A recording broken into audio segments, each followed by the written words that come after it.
अस्सलामुअलैकुम वरहमतुल्लाहि वबरकातुहू and good morning जी जनाब, क्या हाल है आप लोगों के।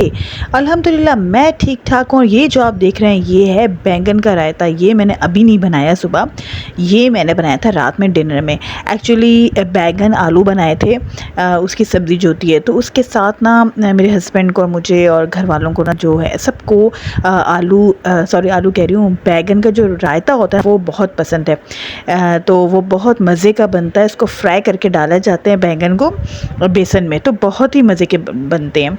तो बस ये भी मैंने कहा कि चलो नाश्ते के लिए जो है ये निकाल लेते हैं। साथ में जी मैं बना रही हूँ ऑमलेट, और ये मैं अपने लिए बना रही हूँ।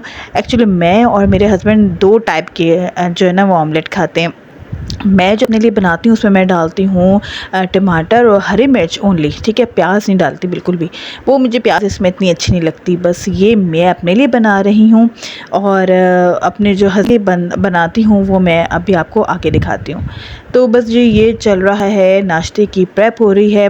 तो सालन साथ में गरम हो रहा था, जो रात का था सालन भी था वो मैं गरम कर रही थी। आलू बैंगन की भुजिया उसको कह लें, वो थी सब्ज़ी जो बनती है।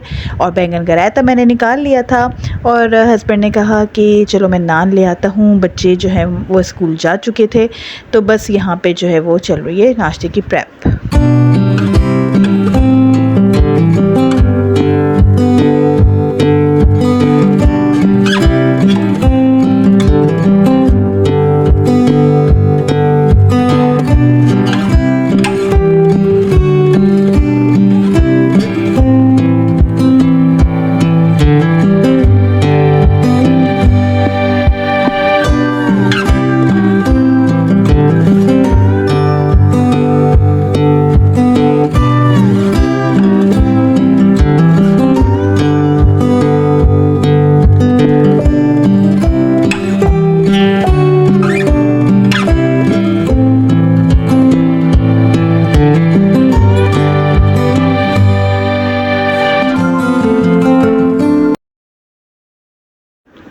तो जी यहाँ पे बन रहा है ये मेरे हस्बैंड के लिए ऑमलेट। इसमें वो सिर्फ हरी मिर्च डलवाते हैं और नमक डलवाते हैं, और कभी कभी जो लहसुन का पेस्ट होता है ना, लहसुन वो डलवा लेते हैं, तो ये भी बहुत मज़ेदार बनता है।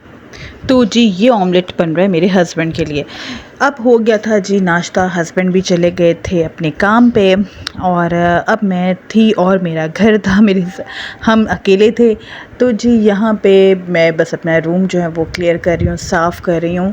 सारा बेड वगैरह, ज़ाहिर है ये सब कुछ तो क्लीनिंग होती है, अभी काम वाली आ जाएगी उससे पहले जो है मैं सारा अपना रूम वगैरह से क्लियर कर लेती हूँ। तो बस ये जो है मेरा रूम क्लियर हो रहा है, क्योंकि बच्चों के साथ होता है कि अक्सर जो है वो रूम जो है मैसी ही होता है। हालांकि मैं अच्छा खासा जो है वो ध्यान रखती हूँ, ऑन एंड ऑफ जो है वो सारा जो है समेटती रहती हूँ। पूरा दिन मेरा यही काम होता है, मैं ज़्यादा बिखेरा करने नहीं देती बच्चों को, लेकिन फिर भी ज़ाहिर है होता है, हो ही जाता है। तो बस ये अभी मैं बेड शीट साफ़ करके तो फिर नीचे से फ्लोर को भी साफ़ कर लूँगी। तो फिर काम वाली आएगी तो उसने सिर्फ फिर झाड़ू ही लगानी होती है, क्योंकि आजकल के जो काम वालियाँ हैं वो ऊपर के तो कोई एक्स्ट्रा काम करती नहीं है ना, सिर्फ उन्होंने झाड़ू ही लगाना होता है। उनके भी जो है नखरे कह दें क्या कहें, वो जो है अच्छे खासे बढ़ गए हैं। और ये भी फैक्ट है कि इन कामों के बगैर जो है रहा नहीं जा सकता। ये काम जो है वो हमारे मस्ट होते हैं, और ये काम हम स्किप कभी कर ही नहीं सकते। तो बस यहाँ पर हो रही है रूम की सफाई, बाकी दूसरे जो रूम्स होते हैं वो तो साफ़ ही होते हैं। और यहाँ पर बस मैं टेरेस में आ गई और अपनी काम वाली ही का वेट कर रही थी कि वो कब आती है। और जी बस वो कभी टाइम से आती है, कभी आगे पीछे हो जाता है। और अब ये टाइम हो गया है जी, मेरे बच्चे भी आ गए थे माशाल्लाह स्कूल से।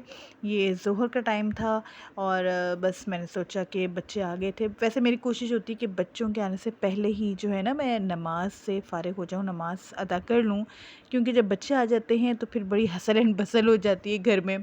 क्योंकि फिर उनको उनके जो है यूनिफॉर्म सेट करवा के रखवाना, उनके शूज़ वगैरह जगह पे रखना, उनके बैग्स लेके उनके लंच बॉक्सेस निकालना, मतलब जैसे ही बच्चे आते हैं तो बस फिर मैं इन कामों में लग जाती हूँ। तो फिर मेरी कोशिश यही होती है कि बच्चों के आने से पहले ही मैं नमाज़ ज़ोहर की जो है वो अदा कर लूँ। और बस यहाँ पे मैंने नमाज़ अदा कर ली थी, बच्चों को खाना दिया और ख़ुद भी थोड़ा सा खा लिया था खाना। और तो बस यहाँ पे जो है अब मैं बना रही हूँ, शाम का टाइम है और मैं इधर प्रेप कर रही हूँ जी माश की दाल। अच्छा, मैं माश की दाल जो बनाती हूँ वो अलग से मैं पहले माश की दाल को ना 80% बॉईल कर देती हूँ अलग से। ओके, उसमें थोड़ा पानी डाल के, मिर्च नमक डाल के, और फिर अलग मैं प्याज और ज़ीरा को हल्का सा फ्राई करती हूँ, और ग्राइंडर में मैं ग्राइंड कर लेती हूँ लहसुन अदरक और टमाटर। तो इनका पेस्ट अच्छा सा बना के, स्मूथ सा इनका पेस्ट बना के, तो अब जो है मैं ये जो प्याज और ज़ीरा जो मैं सौते कर रही थी, इसके अंदर मैं ये पेस्ट डाल दूँगी। तो इस तरीके से माश की दाल बहुत यम्मी बनती है।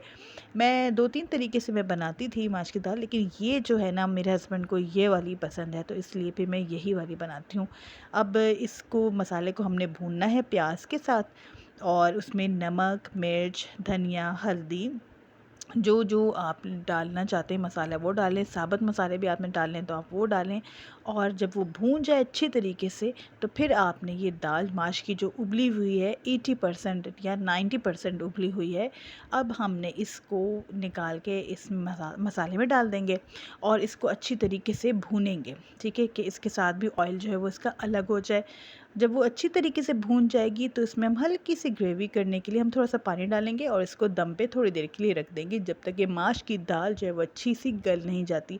इतनी भी ना गले कि वो पेस्ट बन जाए, बस खड़ी खड़ी भी रहे और गली भी रहे। तो जी बस ये है मेरा आज का व्लॉग। मेरा आज का व्लॉग आपको पसंद आया हो, मेरे दिन की रूटीन पसंद आई हो, मेरी कोई भी बात आपको अच्छी लगी हो, तो वीडियो को लाइक ज़रूर कर दें, शेयर कर दें, चैनल को सब्सक्राइब ज़रूर कर दें, और बेल आइकन ज़रूर प्रेस कर दें, ताकि आने वाली हर वीडियो आप तक आसानी से पहुंच सके। अपना रखें बहुत सारा ख्याल, मुझे भी रखें अपनी दुआओं में याद।